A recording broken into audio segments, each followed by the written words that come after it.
이번엔 종목 얘기를 좀 해볼까 봐요. 네, 예. 고수님이 하나 골라주시겠어요? 에코프로비엠 마이너스 40%에서 마이너스 20%까지 올라왔는데 손절할까요? 버틸까요? 만약에 이런 상황이라면 남희 씨는 어떻게 하시겠습니까? 마이너스 40%에서 20% 올라왔으면 날리기는 좀 날려야 되지 않나. 대장은 그만 죽지 않습니다. 분명히 반등 나온다고 했어요. 그런데 이전에 상승했던 종목이 한번 폭풍이 몰아치면 안 간다. 그래서 당분간은 조정을 불가피하게 해야 된다. 자, 에코프로비엠 차트를 보시면 이게 월봉이에요. 그래서 최근에 3개월 동안 연속으로 하락을 했습니다. 네. 그래서 3개월 마지막 하락 부분이 강력한 지지선이 현재 된 거예요. 그런데 이 부분을 다시 이탈을 한다고 하면 여기 한 15만 원 근처적인 전 고점을 다 뚫은 자리거든요. 그런데 이 자리가 또 강력한 제2의 지지선이 될 수가 있어요. 이 지지선까지 하락을 한다고 하면 미련 없이 버리는 게 낫다. 기왕이면 반등 나올 때 좀 비중 줄이는 게 낫다. 저는 이렇게 말씀을 드리고 싶습니다. 그럼 그러니까 이 하락 지지선을 깨지 않으면은 보유, 하락 지지선을 깨면 손절, 맞죠? 네, 예. 그러면 이 하락 지지선 말고 또 다른 거 봐야 되는 게 있어요? 지지선 이탈을 할 때 손절하는 부분도 있지만 이것을 좀 더 정교하게 보기 위해서 우리가 보조 지표인 매물대 차트를 좀 이용을 합니다. 여기 마침 매물대와 관련된 질문이 있네요. 매물대 보는 방법과 지지 네. 저항에 대해 궁금해요. 네, 이왕 얘기 나왔으니까 그럼 에코프로비엠 가지고 한번 볼까요? 최근에 보시면은 우측으로 가장 긴 구간이 있죠.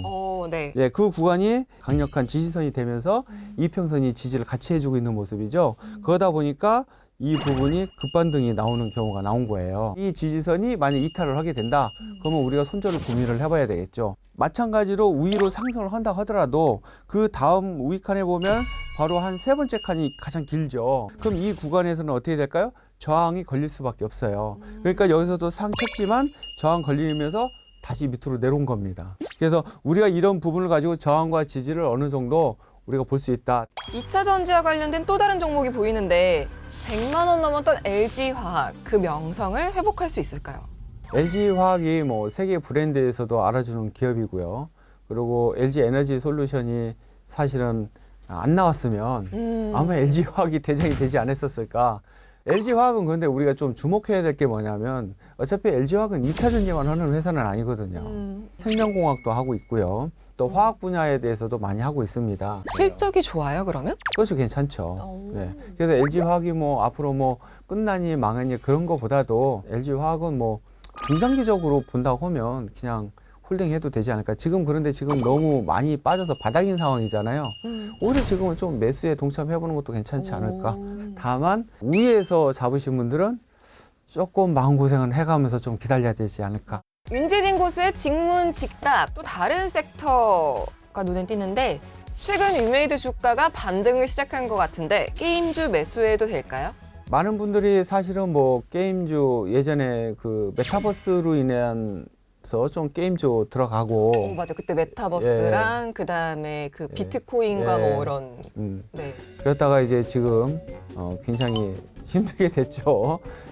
속된 말로 개차반 됐다. 그런데 최근에 이제 STO나 뭐 NFT로 인해서 이 코인 쪽이 상승하면서 의미대가 지금 상승을 하고 있잖아요. 네. 지금 비트코인이 얼마인 줄 혹시 아시나요? 4,300? 4,000... 지금 5,500만 원이 됐습니다. 상당수 많이 올랐죠. 오! 이 코인 시장이 새로 지금 활성화가 되고 있는데 세계 시장에서 그 CBDC 토큰 증권에 대한 것들이 이제 국가의 정책으로 나온 거잖아요. 앞으로는 STO가 더 활성화될 거고 온디바이스 AI 하면서 이제 시대가 또 새로 바뀌었잖아요. 그러면 이제 실질적인 이제 메타버스도 실질적인 사용에서 이제 본격화되지 않을까. 게임주는 전반적으로 지금 다 바닥이기 때문에 뭐 일정 부분 좀 지지하는 모습을 보고 매수를 하면 어느 게임이든 간에 분명히 수익은 날 수 있다. 그래서 뭐 서서히 관심을 가져도 좋을 것 같습니다. 그럼 고수님은 게임주 중에 어떤 쪽을 좀 눈여겨보세요? 일단은 앞으로 뭐 계속 지속적으로 STO에 대한 관련 이야기는 계속 나오니까 아마 NFT에 대한 관련주들도 상당수 좀 움직이지 않을까. 그래서 거기에 관련해서 행하고 있는 게임 회사들을 좀 눈여겨보시면 도움이 되지 않을까 이렇게 생각이 듭니다. 그 종목들이 이미 지금 좀 움직이고 있거든요. 여러분들이 한번 이렇게 차트를 게임주들을 이렇게 돌려보면 대략적인 좀 답을 얻을 수 있을 것 같아요. 네. 어쨌든 게임주 중에서 위메이드가 대시세가 나왔었잖아요. 이번에도 그 정도의 시세가 나올 수 있을까요? 지금은 이제 원체 하락을 많이 해서 어떤 여러 가지 이슈로 머금고 지금 기술적 반등이 세게 오르는 상황이에요. 이제 여기서 이제 조정을 하고 그 다음 행보가 어떻게 되느냐에 따라서 뭐 상단을 돌파를 할지 아니면 뭐 여기서 마무리를 할지 이제 그것은 한번 우리가 지켜봐야 되겠다. 다만 중요한 것은 상승하고 조정이 들어온다고 하면 한 번쯤 좀 관심 가져도 되지 않을까. 네, 이렇게 생각하고 있습니다. 그럼 게임주를 살 때는 좀 안전하게 살 수 있는 방법이 있을까요? 여기 보면은 또 보조지표 얘기들이 좀 있는데 고수님은 어떤 보조지표를 쓰세요? 투자할 때 도움이 될 수 있는 보조지표 좀 알려주세요. 저도 보조지표를 뭐 한 두세 개 정도 사용을 하고 있는데요. 여러분들한테 좀 말씀드리고 싶은 보조지표는 바로 RSI를 좀 말씀을 드리고 싶습니다. 혹시 사용하고 계시나요? 깔아는 놨어요. 깔아는 놨는데 예. 사실 근데 이게 참 어려워요. RSI를 보면 기준이 보통 한 50으로 돼 있거든요. 그래서 상한선이 70이고 하한선이 30이에요. 50을 기준으로 잡아서 70 이상이 오버가 돼버리면 굉장히 과열됐다 생각하시면 되고요. 30 근처에 오면 상당히 침체다 이렇게 생각하시면 될 것 같아요. 자, 에코프로 BM을 보면 자 일단은 앞쪽 게 첫 번째 구간서부터 보면 하단부 그 박스권에 있는 부분이 RSI가 거의 30 근처까지 내려와 있죠. 네. 그리고 두 번째 부분에서도 RSI 30을 근처까지 와 있죠. 가격대를 보면은 거의 지지선을 형성을 하고 있는 부분이거든요. 그러면서 위에 전고점을 저항선을 돌파를 하고 나니까 그 다음부터 크게 상승이 나온 거예요. 그러면 우리가 봤을 때 RSI 30적인 부분 첫 번째 구간에서 조금 매수하고 아까 이야기한 추세 추종 전략을 했다고 하면 네. 상당수 수익이 났겠죠.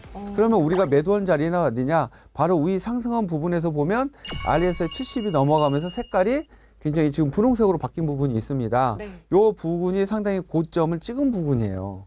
그럼 이 부분에서는 적당선에서 매도하시는 게 낫다. 우위 구간 두 번째 빨간 선 해놓은 두 번째 상승 구간에서 보면 RSI 그 70 부근이 고점 부분이 색깔이 굉장히 좀 낮은 것을 볼 수가 있죠. 우위보다 과열이 좀 약해진 거예요.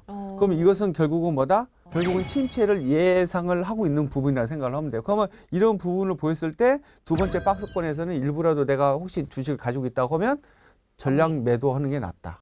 첫 번째 구간에서 보면 70을 넘으면서 굉장히 높죠. 근데 두 번째 하단을 보면 두 번째에서는 RSI 70을 넘었지만 첫 번째 구간보다는 굉장히 낮죠. 주가는 올라가고 네. 보조지표는 밑에 하향을 그리고 있고. 그래서 이런 부분을 우리가 다이버전스라고 그럽니다. 네, 이런 경우에는 우리가 이제 전량 매도에 진입할 수 있는 구간이다.